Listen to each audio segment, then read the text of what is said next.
Hello, I'm Shieldwall100 and welcome back to another one of my quick critiques. This time I'm carrying on with the, from last video, with the May 2021 releases from Night Models, and this is the Pain and Money Organised Crime Batbox.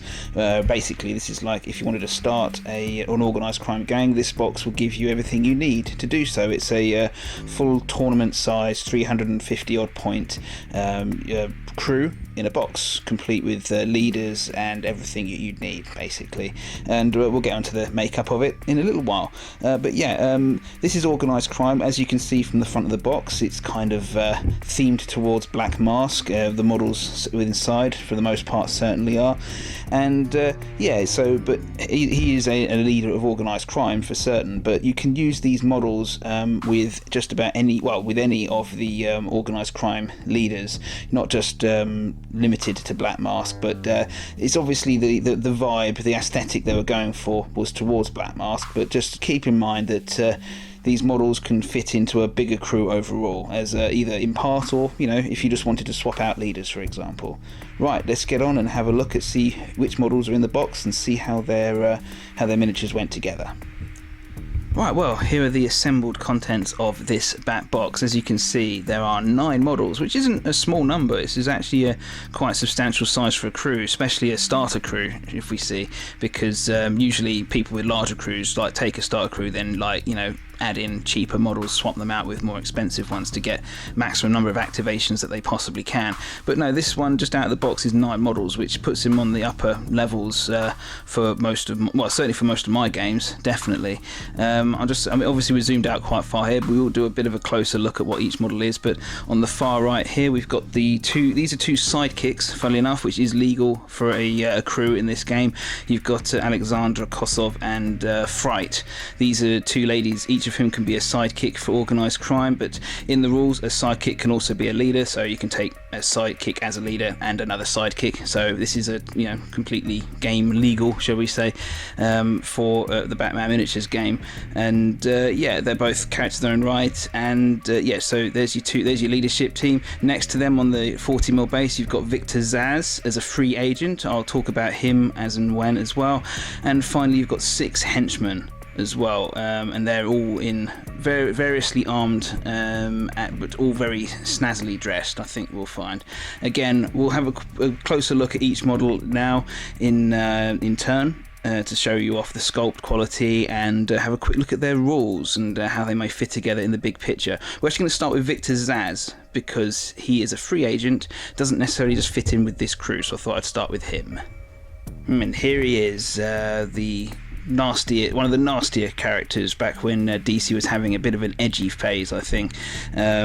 Just a straight up ordinary serial killer, albeit a rather prolific one. This is Victor Zazz. He knifes people. Depending upon which comics you read, he may also pose them afterwards in lifelike poses after having done so. But yeah, the main thing you got to bear in mind is when he kills someone, he carves another tally mark into his flesh as a keepsake, so to speak. And yeah, he's a nasty, vicious piece of work for all that. So this is a model which perfectly sums him up. Very self-assured pose, carving a symbol into his skin there. Possibly might just be pretending to cut his throat as like a threatening gesture. You can read into it what you will. And yeah, I think this pose perfectly sums him up. So let's have a closer look. Here we go. Sorry, the arms are separate. They're the only separate parts of the actual Zazz model, but the joins are fairly well hidden. You'd have to kind of look to know they were there. And yeah, I had no problems putting him together. Really nice little pose there. Obviously this wall on the base was separate as well, no problem there. But again, another one of their little base toppers they've done for him, showing I think it's looks like Gotham PD officers' equipment there. So either he's killed one and disrobed them for some reason, or maybe it's a disguise he was using. I'm not sure. I can't remember if this ties into any comics I've read with Victor Zazz, to be honest. But yeah, if I can just get the camera to focus, you can see the look on his face there. It's meant to be bone-chilling and murderous, and I think they get the effect pretty well. I'm very pleased with this model, yeah. Let's have a look at his rules quickly, because he is an interesting character. Right, so Victor Zazz, here we go. as you can see. Sorry again, once again printed out off of the website rather than actual dedicated cards. Could discuss that at length if we wanted, but we won't. He's a free agent and he works for anyone except the Batman crew. So in this crew, which is obviously in this Batbox, sorry, which is obviously geared towards organised crime, you can take this model, and this is the only way to get this model, which I know would ruffle some people's feathers, of course, and I understand that. If you're a Victor Zazz fan and you want to play Joker, you have to get the Pain and Money Batbox to get him. That's that's not great for you. I totally understand. Obviously, for myself, I think Victor Zazz fits in with organised crime better because he's sort of like seen alongside Blackmask a few times, and he is in that Birds of Prey film as his side, he's more or less his sidekick anyway. But I can kind of see from a viewpoint of the company why they would do this. This guy, Victor Zazz needs to fit in somewhere, and he does fit into this crew quite well points wise, of course, as well. So I don't know, I could talk about it at length, but I'm just doing a quick critique now, so I won't. So yeah, he's 75 points, which is quite a chunk. I mean, as it is, also, sorry, just to add on, so now I think of it, he's not an essential model by any means. You couldn't, I don't think he does anything on the board to score, for example, which would, put him head and shoulders above anyone else, certainly not on the scoring point stakes. So yeah, he's kind of useful, but you'd have to be a big Victor Zazz fan to want to buy him just for this of this Batbox. Anyway, right, so his willpower 6, endurance 7, kind of so-so for this kind of free agent level. His stats are reasonable. He's good fast character, 4/4 for attack and defense there. His machete is 1 blood, sharp and heavy. He doesn't do a huge amount of damage, you would think, except you see he's got combo machete there, so for every 2 hits he gets through, he causes a 3rd automatically.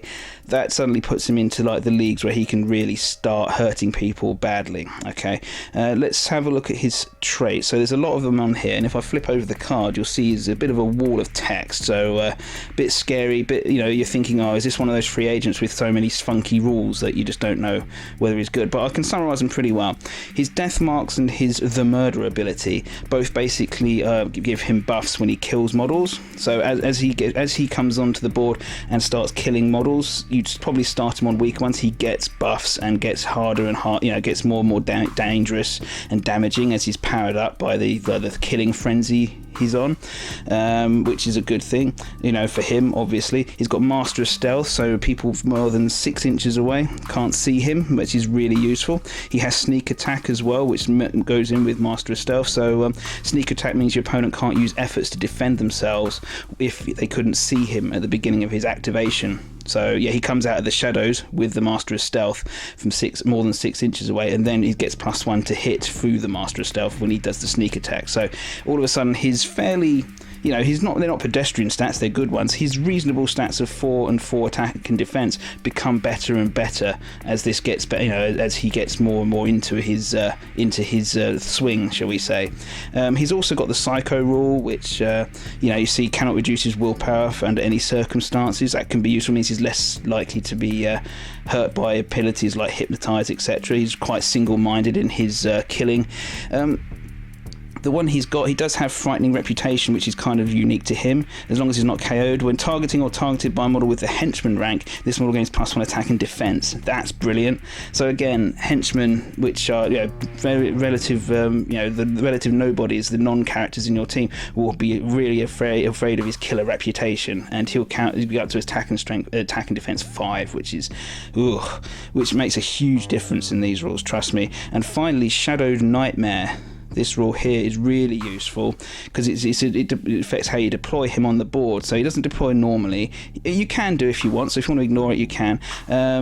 So basically, when a suspect is placed, you can actually, when a suspect is placed by either side, you can place this Victor Zazz within 8 inches of that suspect, and then he does a bit of a minor debuff to all henchmen nearby. So this version of Zazz can slurk around off the board, and then as and when the enemy puts down a suspect marker, perhaps towards the end of their turn, when they're running out of activations to react to him, he can suddenly stalk out of the shadows nearby that henchman, perhaps, and then just like go about his grisly work. So very thematic, because Victor Zazz has this habit in the comics of Batman searching for him, trying to track him down, but yet he appears out of the shadows to attack the target anyway. And this really does thematically sum that up for him. I really like that one. And so he can get himself close to a vulnerable target, kill them, and get a bunch of buffs. Really useful. So all these things, I've talked about what I call bully models in this game before. I count Militia as one of those as well, for the henchman for Bane with the big armor. Here's another one. This Victor Zazz is incredibly good at killing lesser models. So he can run through ranks of henchmen across the course of a game if you allow him to. And he will just get more and more powerful, allowing him to take on bigger and bigger targets. And he is very, very good at killing models with lesser capabilities than himself. Whereas some other characters might struggle to kill them off in one go, Zazz will eventually get to the point where he is just mowing down people, which is pretty vicious and very in character for him. Like I said, he doesn't score points like Billy-O. There's relatively few cards which revolve around killing your opponents, but if you've got a lot of points scoring capacity in your crew, you've got that side of things covered, and you want someone who's just going to thin the herd of the enemy, Victor Zazz, you could certainly do worse. Okay, right, let's carry on and see who else is in this bat box. Next up, we are going to look at the two sidekicks, or leaders perhaps, for this bat box, okay?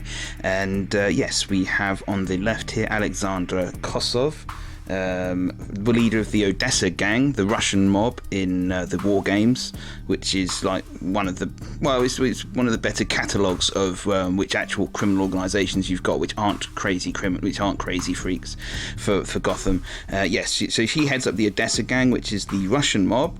I thought Odessa itself was in the Ukraine, which is a different country, even at the time the War Games was published, but never mind. I'm guessing they just maybe call themselves the Odessa Gang for fun. I don't know. I don't know. maybe I'm showing my ignorance of geography. And then we have on the right Linda Fritawa, or Freitawa, I don't know. I keep thinking frittata, which is a kind of food, but no, she's aka Fright. As a character, yes, she's pretty hardcore, and we'll see when her stats come up. And but let's have a look at the models. I really like both of them. Again, very business-like pose for this lady. Business involving rocket launchers, obviously, you can see. I think they got her sculpt down really well. As you can see, there's very little in the way of joins that are visible, which won't come out with a good, with a paint job, as opposed to needing filling. So yeah, a thumbs up for me on this one. And yeah, really good pose, very unique, like it. Oh dear, drop it. Okay, right, and then Fright herself, same again, although I'm not sure exactly what she's wearing, but I think this is comic book clothing. So there you are. Yeah, a bit of filling we did around the neck, as you can see. Sorry if I just get in there. Yeah, just the tiniest bit, tiny little smidge of green stuff, because there was a noticeable join at the neck, but might have been some bad cleanup on my part, actually. But really nothing that anyone couldn't handle, I don't think. The gun arm is predictably separate, but no problems there, no joins. And again, another scenic base, so yeah, specific for her, so none of that slaughter base nonsense. Right, really like these two. Right, so these are both sidekicks, technically, in terms of the rules, like I explained earlier, which means they can lead the crew as boss, and you can take both of them at the same time. Sorry, pardon me. Right, let's have a look at their stats. They also actually, both of these individually, really are sort of geared towards being a sidekick in a crew led by Blackmask himself, and I'll show you just why in a moment. But he gives them specific buffs, etc. Right, but let's start with Alexandra Kossov, who actually has grounds for being a leader in her own right, or a sidekick, and has rules to boot. Here's her stat card. So there we are. Sidekick, Organised Crime, 74 rep, so quite high for a sidekick, really, outside of the Batman crew. $400 rep, which you'll also be expecting to see some gunishment. The willpower endurance is 7 and 7, which is kind of standard for 3rd edition era models.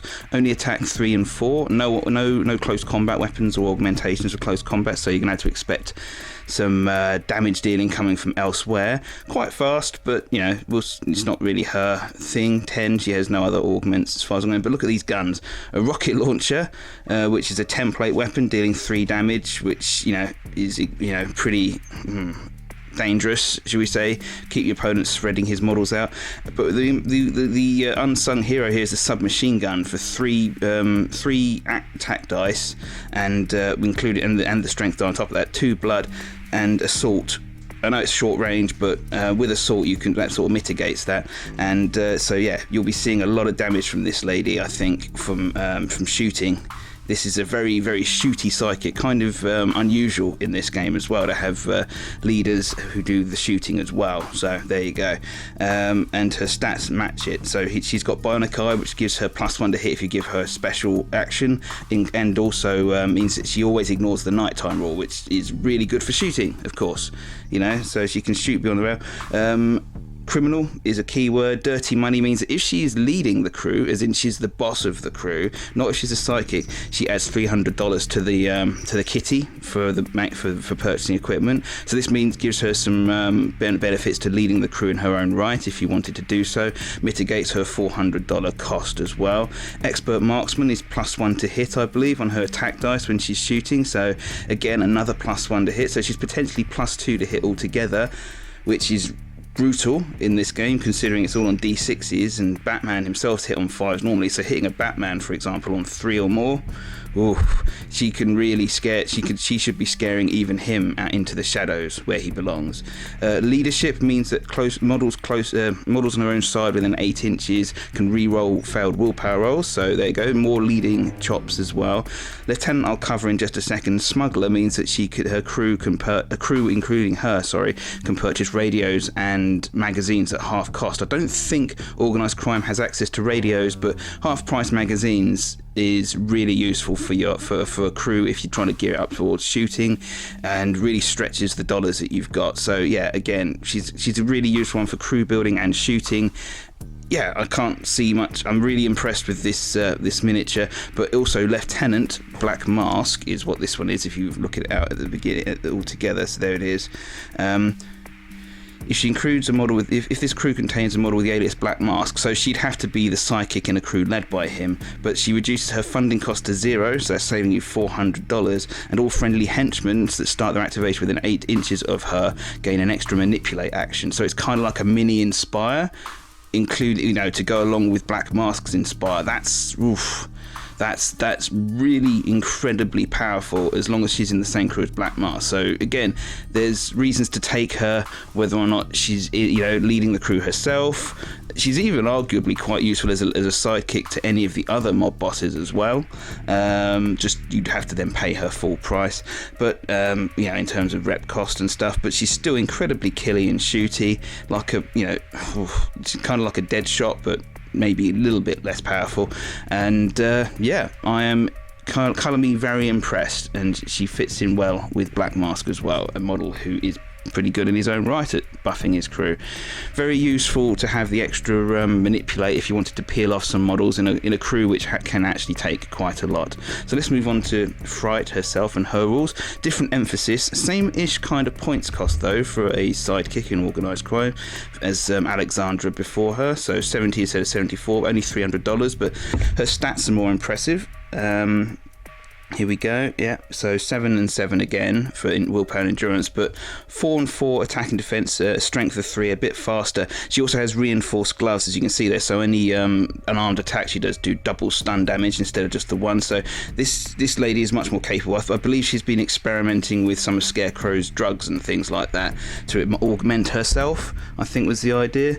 I haven't actually read her in the comics that much. The automatic gun is there, and it's there for you could get some use out of it, but it's not by no means the focus of this character at all. She also has Lieutenant Blackmask, and if I just prove it to you, here it is.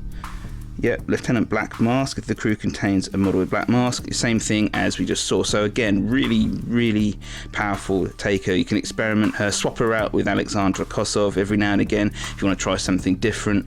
And yeah, she just adds a bunch of. She could go forwards with the close combat-y henchmen, whilst Blackmask himself stays back and starts ordering around the shooting henchmen. You know, there's all sorts of things you could do in practice. I'm sure as I play it will come out. So what other traits does she have? She's got Discourage, that's fair enough. It's a special action to debuff opponents. Inspire Fear, as per Scarecrow and Ubu. So for special actions you can...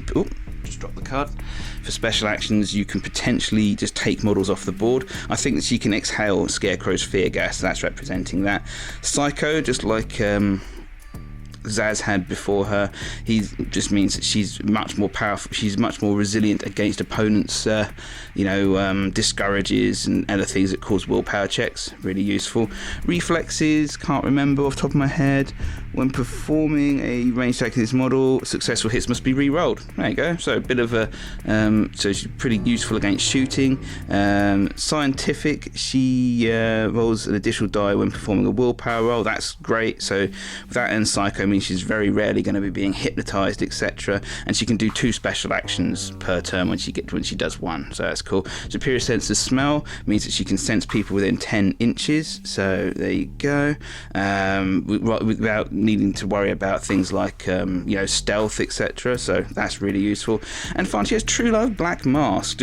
I think that's more what's the word? Very situational, because you actually have to be in the same crew as Blackmask, and then he has to be taken out of action. But it gives her +1 willpower and attack to her stats if that happens. Potentially useful if she's embroiding up close with people. Once she's if you have Blackmask and something bad happens to him, then she becomes that little bit more powerful. It's unlikely to happen. I doubt it's contributed much to her points cost, but there you go. There's the 2 ladies. You can pick between them. It's very, very useful. They're both very powerful, and looking forward to seeing them both on the board. I think I'm going to be playing a lot of Organised Crime in the future, because there's just so much variation and so many different things you can do with them, and I'm looking forward to seeing how both these ladies perform on the battlefield. Right, let's get on to the henchmen. Okay, I'm going to cover the henchmen in groups of 3 because there's 6 of them all together, and there's not as much to talk about when you're doing henchmen as you are doing named characters, which is fine as far as I'm concerned. These 3 are what I class as the close combat oriented henchmen for the Blackmask crew. You got Thug 1, 4 and 6 on the end. So 1, 4, 6 if I actually look at the camera while I'm saying it this time. Great models again. You'll notice in all of the Blackmask henchmen there's just an air of most models come with an air of confidence about them, but there's somehow they managed to sculpt in arrogance into Blackmask crew, and I'm loving that. These guys just look so assured of themselves. These are the kind of ones you just want to see get beaten up in comics and look forward to it, but by Batman and things. So very fun to use these kinds of people on the battlefield. Right, so let's start with Thug 1. I really like this guy because he is very much an analog. He's very much focus please. Yes, there we are. He looks like Vega from Street Fighter, and he's got the claw hand, and really like him. Definitely going to be doing him blonde, of course, to match that, and his mask is kind of Vega-esque too, so we'll be painting to match. Really nice sculpt, very, very cool. Due to a little bit overzealous cutting on my part, I've had to green stuff his left shoulder there, but nothing that even my modest skill couldn't manage. The slotter was quite a nice snug fit, so I didn't have to put any green stuff there. As you can see, really funky, cool, rolled up sleeves, ready to do the business. Moving on to incredibly active Blackmask Thug 4 with his massive sledgehammer. No green stuff required on this guy because he was just such a good fit, good sculpt. No bending on the hammer at all, so really happy with that. And a lovely bit, huge amount of detail all over him, as you can see there. Yep. And finally, number 6. Another one I really like the pose of. Look at that proper, kind of martial artsy, pose with his chains wrapped around his arms. Really fun. And yeah, again, confident, well dressed, as Blackmask no doubt demands of his crew. I'll say that these are clearly meant to be Blackmask's crew because they're all wearing masks, but all these models, all these henchmen can just be slotted in to any other organised crime outfit. So these guys are very, very multi-purpose, you know, in terms of whichever leaders you might already have. You don't have to get Blackmask if you don't want him, or just don't have the cash for it. But yeah, another great sculpt. Let's have a look at their stats. Shouldn't take too long because they're all kind of the same sort of henchman-y sort of thing. So I'm just going to stand up. So here's one. So 25 points. Pretty weak stats really, but better than most of his friends, as you'll see in a moment. Attack 4 actually stands out amongst this lot, so he's actually, for a henchman, got pretty decent attack stat. And there's his fighter claw doing split damage, but sharp and accurate gives him +1 to hit. So accurate you don't see very often at all on close combat weapons. So yeah, that does add that extra bit of nastiness, shall we say. So this guy can actually dish out quite a bit of punishment. He'll definitely be worrying other henchmen. He's got criminal and mobster. You'll see that on all of these henchmen. So criminal is a keyword, and mobster means he gets bonuses if they're outnumbering their opponent. So again, do mob your opponents if you can. Street Fighter is funny because he's obviously a Vega knockoff from Street Fighter, so I think that was added in. That basically means you can sacrifice a nearby suspect marker for a bonus to his attack dice, so why not indeed. And Swift, can't remember off the top of my head, he can make an effort to improve his move distance by 2 for the remainder of the round. So there, yeah, it's not bad. Makes an effort though, but gives him movement 12. So again, you could get that burst of speed early on to put down a suspect marker somewhere where you otherwise might not be able to do so, or get into combat or away. So yeah, pretty useful. He's not going to last too long. Willpower 4 isn't going to, hold him in good stead against anyone with reinforced gloves. But yeah, really useful. And for 25 points, what are you? There's nothing to complain about. Let's go to Sledgehammer Thug. Sorry, just pick him up. So his willpower and endurance very much the same. 21 points, so he's even cheaper than Street Fighter guy. But look at those stats: 4 and 6 for willpower and endurance, so he'll last a bit longer. But attack 3 and defense 2, he isn't sticking around on the board for long really. And his maul, again, split damage, not a sledgehammer, it's a big old maul, but handy and heavy. So the strength I'll be wounding on 3. That's really good, but in handy will mean he's re-rolling misses, but attack 3 isn't really going to isn't going to worry many people outside the henchman sort of areas. And again, Power Strike is the only thing that stands out for him. I think that's his special. It's a special action, so you'd have to sacrifice an audacity for him to do it. But again, if you need to do this, so once this is activated, first round, this model attacks a non-vehicle enemy, which is just about everyone now. The damaged model suffers the knocked down effect too, so that's bloody good. Knockdown is a massive debuff in this. So if you're about to mug an enemy. So I was going to say a Batman, but you'd have to be able to someone you can actually hit. But given the fact that this guy's strength dice are hit wounding on 3s, and you can't normally block them unless you're Batman with bat armor, then this Power Strike is really useful, because then you just go in and you swamp Deathstroke, or you swamp whoever else it is with other guys, and if you're knocked down, you can't defend yourself. I don't think you can make efforts. You hit your defense is -1, so yeah, it's a bit of a death sentence, right? So Blackmask 6, here we are. Here's his stats: 20 points, so we're getting even cheaper. Willpower 4, endurance 6, 3 and 2 for attack and defense. So he's not sticking around on the board as soon as the enemy starts looking at him. He's got 2 profiles for his fists, doing 1 stun each time. Devastating, heavy and overwhelming are great things to have on better weapons, but on this still kind of meh. And he can give himself reach if he wants to, so he can hit people a bit further away, keep himself safer with the unleashed chains. He's not really going to be doing a huge amount of damage. Devastating gives him 2 strength dice, that could be useful. Overwhelming, I think, makes it hard. Yeah, it makes it harder for the enemy to block. So yeah, again, potential there, but more kind of just flavouring for something that's not altogether tasty to start with. But 360 degree strike means he can wander into the middle of some enemies and attack attack all of them, which with reach combined mind, that's potentially kind of fun. Again, he's not worrying many people outside of henchmen, but for 20 points you can take this guy just to do suspect marker work and really not worry about whether or not he's hurting people. Yeah, like I said, 20 points is, you know, you've got to look at this in the context of how many points they cost, and he's a bargain really when you get down to it. And like I said, I really like the model, so looking forward to taking him as well. Right, let's look at the last few models, the last bunch of henchmen. And here they are, the remaining 3 henchmen for the Blackmask or Organised Crime Batbox.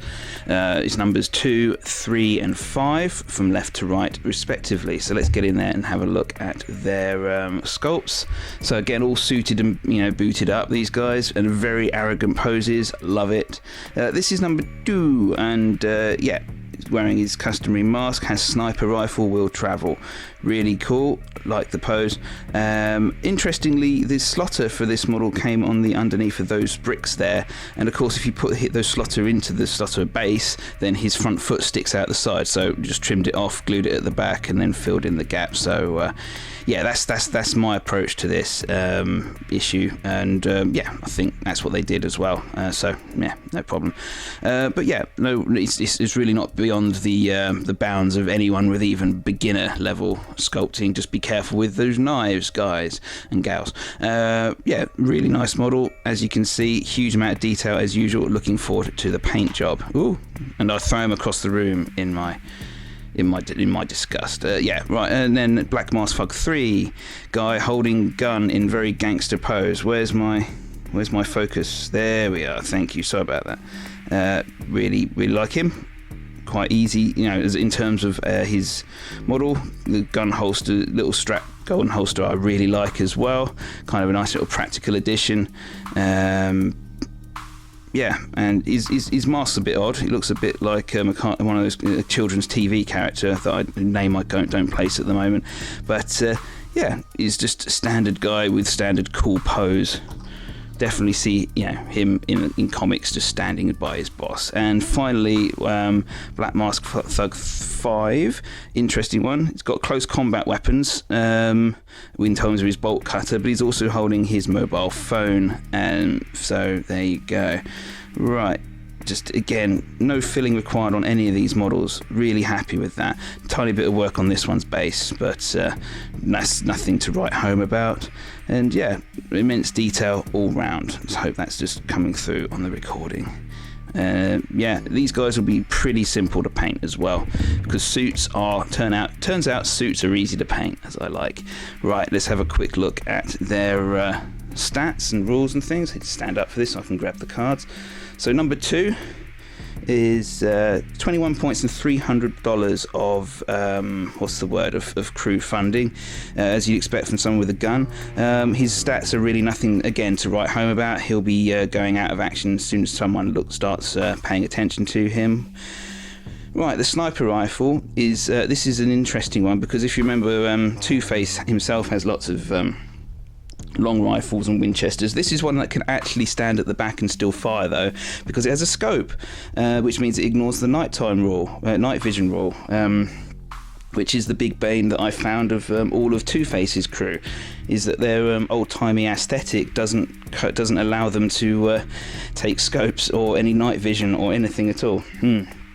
But this guy, yeah, low attack dice count there, meaning it will start suffering if your opponent has anything that can reduce their that can reduce the incoming dice. But if it does get any dice through and it does hit, it can do mega bucks damage. So yeah, especially if you get that critical hit, which I'll come to in a moment. Reload means you can only shoot it once every other turn, which is fair enough. It's got, pick your targets, ladies and gents. So criminal and mobster as usual. So as I'd said, all the crew have this. Hold breath is his special one. It basically means, I believe, he can take efforts. Let's see. Effectively, it means he can take enervating, right, which means it reduces his effort limit in the future. It's like a debuff. He can take different degrees of it to give himself bonuses to hit with his dice, and the bonuses to hit also factor into bonuses to give him a chance for a critical hit as well. It basically means he can really what's the word? He can sacrifice his abilities and his survivability in the future to take bonuses to hit in the present, and that's really useful because his sniper rifle really needs it. And if he gets the chance to do bleed, he can potentially do 8 points of blood damage in one go, which is horrific. Yeah. I can't really, yeah, would definitely take this guy, and a henchman who can just sit at the back and, you know, shoot people, lock down areas of the ball for 21 points. Nice. Very cool indeed. Will also factor in nicely given the mobster rule with Blackmask's mob ability, so Blackmask can redeploy him using that, or force him to, you know, once he's activated he can then shoot, etc. There's all sorts of things you can potentially do, and they're all horrible, so there you go. Moving on to Blackmask Thug 3. 23 points, again $300 funding, stats which are kind of garbage, which I like incidentally. There's been a certain amount of creep in henchman stats across other crews and things, and also points to match it. So, you know, for example, Two Faces thugs are all pretty powerful for their stat, you know, for their ranking, shall we say. It's nice to see some actual henchmen go back into being actual henchman stats, as long as they're pointed accordingly. I like that a lot. So he's got automatic gun, which has got this standard automatic gun stat line, which is kind of disappointing. His differentiating, so I say, trait is discharge, which is horrible sounding, but basically what it is it means he can spend extra ammunition to get extra damage on his dice, which is very situational. Means he has to spend all his ammunition in one go, magazines permitting, and yeah, it's not that great, to be perfectly honest. This guy actually points in around about the same as one of the generic henchmen from the starter Back to Gotham box, who actually has 2 pistols. And yeah, I don't know, he's just not as good. He's a great model though, so I might still use him. And you know, if you're only using him for suspect play anyway, so 23 rep, it's not too bad. And he's got a gun in case he needs it. But this guy is probably the one you could leave out if you needed to make room for someone else. If you wanted to take a more colourful henchman from elsewhere or something, you could definitely live without this guy. Sorry, what's your name? Nikita Filipov, but you didn't get given the Sledgehammer, that's all I can say. Okay. And finally, Blackmask Thug 5. This is a really interesting guy. 20 rep, so cheap as chips with 0 funding. Stats again, which are in the trash can, as Americans would say. His bolt cutters are a bit rubbish. 1 point of stun damage, which is the worst you can get for a close combat weapon. Devastating gives him 2 strength dice, which would be winning on 3s thanks to heavy rule, so he could potentially do a point of stun damage here or there. But right, he's got Handyman, which is, keep forgetting that one. It gives him an additional manipulate action during his activation. All that on its own is incredibly useful, and he can repair vehicles, which will probably never happen in this game because vehicles are so rare. But yeah, making extra manipulate action is really, really incredibly good. So he's always putting down suspects and things, or picking them up. It's better than a backpack. Wow. Yeah, that's really useful. It's better even than a radio. Cool. I overlooked that entirely. 20 points with a bonus manipulate. Love it. But also he's got computer intrusion. It's baby hacking. So special action. So you'd have to give him audacity. This model may choose up to 2 suspect markers within 8 inches and move them up to 2 inches. So baby hacking really, because it's only suspect markers it affects and it only moves in 2 inches. But potentially you could ruin someone's day. I mean, if it's opponent suspect markers, you could really mess around with the League of Assassins scoring cards. I'm thinking of the Cult's Ritual card, which requires 4 suspect markers in very specific places to score. You can also move around your own suspect markers, which is very handy. You know, for a lot of the organised crime score objectives, you can make them a little bit easier to score. You know, just all sorts of things. So yes, very much liking this guy. Computer intrusion is a great little trait to add because hacking is so powerful. Would happily stand to see computer intrusion on other models with, you know, if you didn't want it to be quite as powerful as hacking. And yeah, 20 rep, this guy is going in my crew, I can only imagine. So there you go. That's the Pain and Money Organised Crime Batbox all together. They are it's an incredibly good Batbox in my opinion. I am, however, biased. You have to bear that in mind. I do like the models this company produces, so you know, you've got to filter it through that lens anyway. But also I really like the Organised Crime faction, so of course I was always going to give them, you know, a good you know, there's always going to be a rosy tint to my thing, and I've got to try. I'm trying to be mindful of that. But you know, when I'm talking about the amount of cleanup required on these models and the amount of difficulty assembling, I'm not lying. There really wasn't much across the entire set, including the characters I did yesterday. It was all quite straightforward. You know, Night Models used to have some models in their range which are really tricky to put together. But these, no instructions needed, and I just did it, no problem at all. And you know, the joins are much more sensibly thought out now than usual, and etc. So yeah, I absolutely heartily recommend this faction for beginners. The objective deck is nice and easy to score, quite straightforward too, and I really enjoy putting together. I'm going to enjoy painting them as well. I'm going to be taking some time to do them before I load up any more battle reports, because yeah, I've got to paint them before I can play with them, really. That's the end of the day. Anyway, I hope you enjoyed this video. I hope you took something from these reviews, and if you see anything, if you think of any decent strategies for using these guys in the comments, let me know. And you know, or if I missed anything, or if you think they're rubbish, then also let me know, because I'd like the alternate perspective. Okay, well, that's that. I shall see you in my next video, and I'm going to get to editing now. So you guys take care, and I'll see you next time.